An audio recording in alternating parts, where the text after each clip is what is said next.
आज Doubtnut app download करें। Doubtnut पर अपने सभी गणित, रसायन विज्ञान, भौतिक विज्ञान और जीव विज्ञान के डाउट्स का करो सफाया।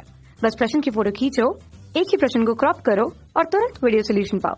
अभी डाउनलोड करें। हेलो दोस्तों, हमारे पास दो प्रश्न आ और बा दिए गए, जिसमें आ पूछा गया कोई व्यक्ति पास की वस्तु को स्पष्ट नहीं देख सकता, तो दृष्टि दोष का नाम बताइए। तो प्रश्न में पूछा गया है कोई व्यक्ति पास की वस्तुओं को स्पष्ट नहीं देख सकता, उस दृष्टि दोष का नाम क्या होगा। तो उस दृष्टि दोष का नाम होगा दूरदृष्टि दोष, जिसमें व्यक्ति दूर की वस्तु को स्पष्ट रूप से देख सकता है लेकिन पास की वस्तु को स्पष्ट रूप से नहीं देख सकता। आइए देखते हैं दूरदृष्टि दोष में किसी वस्तु का प्रतिबिंब कैसा बनता है। तो यह चित्र दूरदृष्टि दोष युक्त नेत्र का है। जैसे कि हमें इस चित्र में दिख रहा है, एन मान लीजिए यह किसी प्रकार के कोई बिंदु की स्थिति है या कोई वस्तु की स्थिति है। जब इस वस्तु से प्रकाश नेत्र की ओर प्रवेश करती है तो नेत्र के लेंस से अपवर्तन होने के पश्चात वह प्रकाश रेटिना पर पहुंचने के बजाय वह रेटिना के पीछे पहुंचती है, यानी कि उस वस्तु का जो हमें प्रतिबिंब मिलेगा वह रेटिना पर प्राप्त ना होकर रेटिना के पीछे की स्थिति में प्राप्त होगा, जैसे कि हमें चित्र में दिख रहा है। तो इस प्रकार के दृष्टि दोष को हम दूरदृष्टि दोष कहते हैं, जिसमें दूर की वस्तु तो स्पष्ट रूप से दिखाई देती है लेकिन पास की वस्तु स्पष्ट रूप से नहीं दिखाई देती। अब प्रश्न में पूछा गया है इस दृष्टि में प्रयुक्त लेंस का नाम बताइए। तो आइए जानते हैं इस दृष्टि दोष में प्रयुक्त लेंस का नाम। तो दूरदृष्टि दोष का निवारण आइए देखते हैं।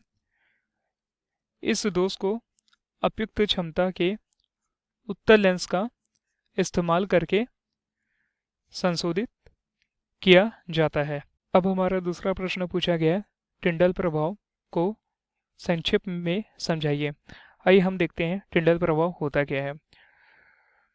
तो इस चित्र के माध्यम से हम समझते हैं टिंडल प्रभाव होता क्या है। तो टिंडल प्रभाव, जब प्रकाश किसी कोलाइडी माध्यम से होकर गुजरता है तो प्रकाश का प्रकीर्णन होता है तथा प्रकाश का मार्ग दिखाई देने लगता है। इस प्रकाश की घटना को ये टिंडल प्रभाव कहते हैं। यानी कि इस टिंडल प्रभाव को अगर हम चित्र के माध्यम से समझे तो मान लीजिए ये एक पात्र है जिसमें कोलाइडी विलयन भरा हुआ है। कोलाइडी विलयन से तात्पर्य ऐसा विलयन जो जल में पूर्ण रूप से घुल जाए, जैसे कि जल में शक्कर को घुलना या जल में आटे को घुलना। तो मान लीजिए इस जल में किसी प्रकार का कोई कोलाइडी विलयन यानी कि आटा के कण घुले हुए हैं। तो हम देखते हैं कि मान लीजिए ये कोई प्रकाश का स्रोत है जिसे प्रकाश निकल रही है। तो जब इस प्रकाश से निकलती हुई स्रोत जब इस कोलाइडी विलयन में प्रवेश करती है तो हम पाते हैं कि जो यह प्रकाश है इस कोलाइडी विलयन के कण से टकराकर इन प्रकाश के कण का प्रकीर्णन हो जाता है। प्रकीर्णन से तात्पर्य ऐसा है कि प्रकाश के जो किरण है कण इससे टकराएंगे और पूर्ण रूप से उनका इन कण में फैलाव हो जाता है, यानी कि प्रकाश के किरण का इन कोलाइडी विलयन के कणों द्वारा प्रकीर्णन हो जाता है।